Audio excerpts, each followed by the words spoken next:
So tonight's film is a film I've been looking forward to since it was announced about 2 years ago. And this is Greta Gerwig's solo directorial debut.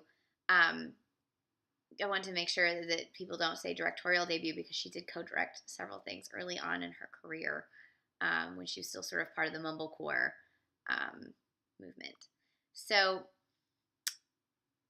this film's called Lady Bird, and it premiered at the Telluride Film Festival earlier this year and has also played at New York Film Fest and has been steadily making the rounds. It opened limited a few weeks ago and had the highest per theater average of film directed by a woman ever. Not the highest film. I believe the highest weekend was Wonder Woman earlier this year, but the highest per theater average, meaning per theater it made the most amount of money because it only opened in 3 theaters and it made a lot in those 3 theaters. The film is semi-autobiographical in that Greta Gerwig grew up in Sacramento, California, and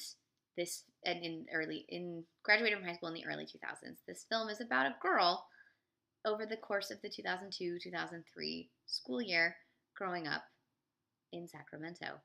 A couple of things that I particularly enjoyed about the film was that I felt its encapsulation of 2002-2003 was pretty spot on.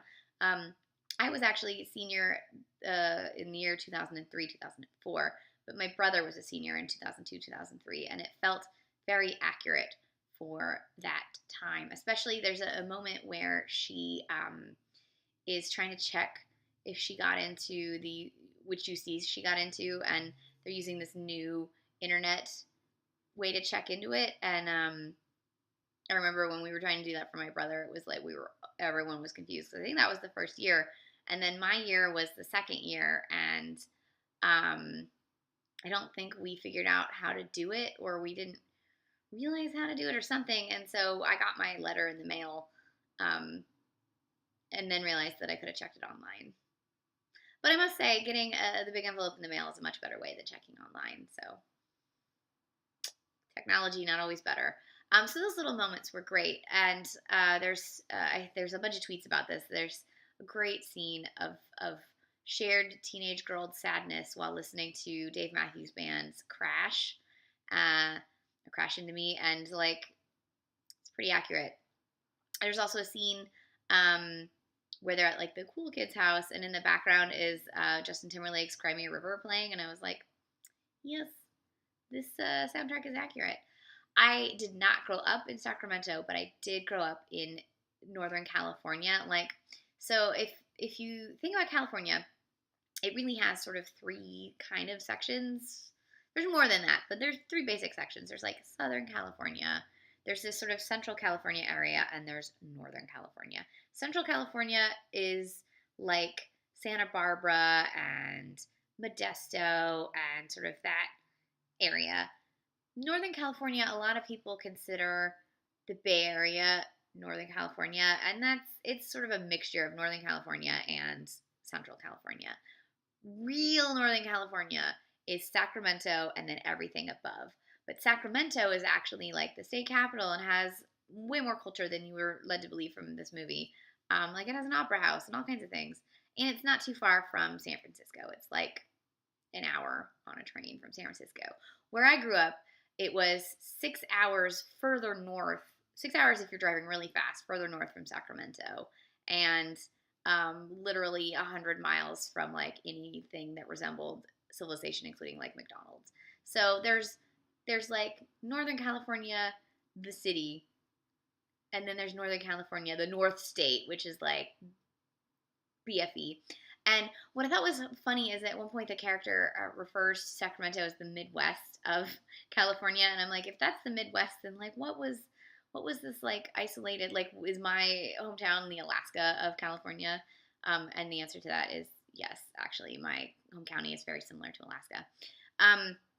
What else did I like about this movie? I think Saoirse Ronan is one of the best working actresses today. I did not like Brooklyn, but I liked her performance. So while I did not like that film, I will concede that she was great in it. And obviously she was fantastic in Atonement, like so good in that film. She was 13, like what? She just keeps getting better. Also Laurie Metcalf, like the best Laurie Metcalf has ever been. And I definitely see a set of matching nominations for them in the come Oscar race. I would be highly surprised.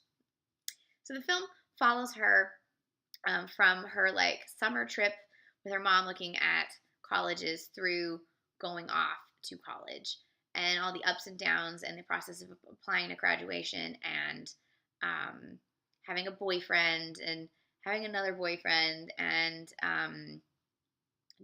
having a falling out with her best friend. That felt so real. Particularly because, slight spoiler alert, I remember when I had a big falling out with my friend right around the same age, and we didn't talk to each other for months. And then just one Saturday, she just showed up, and she's like, "We're going camping. Will you please come? I miss you." And I was like, "Mom, I'm gonna go camping. I miss her so much." And that's my BFF Sadie. And there's a moment in that where they haven't talked forever, and then she just shows up, and she's like, and they're suddenly their best friends again, and that felt so real. And the reason for them not for them sort of having this falling out had nothing to do with boys or any of that stuff that you usually see in film, and really just had to do with being stupid and having thinking that you want to do one thing and then realizing that like that was a dumb decision and you miss your real friend. So that felt really, really real. I think the part that doesn't work for me is the part that works for everybody else, and that's the relationship with the mother. It feels real, and I will say yes, it feels so real, but also, and I guess this is because it feels so real that I almost feel that some of the behavior is being okayed because it's family and you family does things because out of love, right? That you need to be okay with. But honestly, as someone who's gone through some major family issues that were very similar to, I mean, worse, but similar to what's in that, I felt like personally, I don't think that some things are forgivable, and I don't think that certain behaviors that parents do that they say are out of love, I don't think that's an excuse for behaving the way um, parents sometimes behave towards their children. I honestly don't think that's an excuse. Um, it has been used as an excuse, but I think parents need to be better. And maybe that's naive because I don't have children, but as a child who grew up,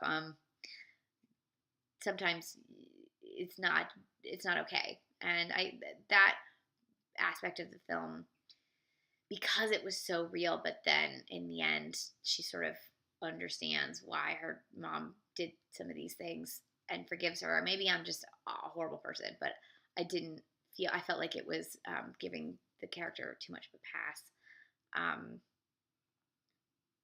But,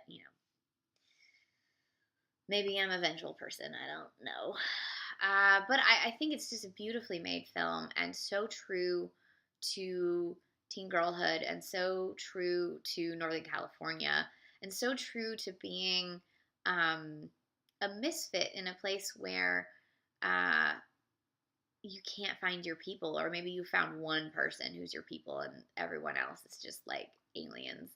I really feel that really hard. And there's one moment, spoilers, massive spoilers, where a character realizes that they're gay and has a lot of things to deal with, partly because of where this is and partly because of the Catholic Church. And having grown up in a place where you just didn't have anybody who was gay except for the family the couple that owned the nursery, and you didn't talk about it. Like, you whispered, but you didn't talk about it. You didn't talk about how they were a couple. That felt very real, and the panic and the character and the sadness and how much she wants to be there for him really felt real to me. So I think this is such a wonderfully made film and so true to life. I just disagree with some of its philosophy on family. But I definitely recommend this film for anybody who loves coming of age films, for anyone who loves Gerwig, for anyone who loves Ronan, for anyone who loves films that feel true. Um, because there's such a true heart to this film. It's lovely to see so many more films made by women about being a girl. Because there weren't much when I was when I was a teenager. Most of the films about teenage girls just felt wrong. Oh, a couple of last minute things I wanted to mention. It starts with a Joan Didion quote: "You cannot be an arty teen girl in Northern California and especially Sacramento without eventually coming to Joan Didion. She is the patron saint of Sacramento nerdy art girls." Two, in Saoirse Ronan's room in the film, there is a chair that is the chair that is in several Joan Didion photos, and I guarantee you that chair is there as an homage to Joan Didion, and I thought that was just so lovely. I love Joan Didion so damn much. So this is Lady Bird. It's just came out. It's in theaters. It's expanding. Definitely go find it. Go watch it. You will love it. It's fantastic.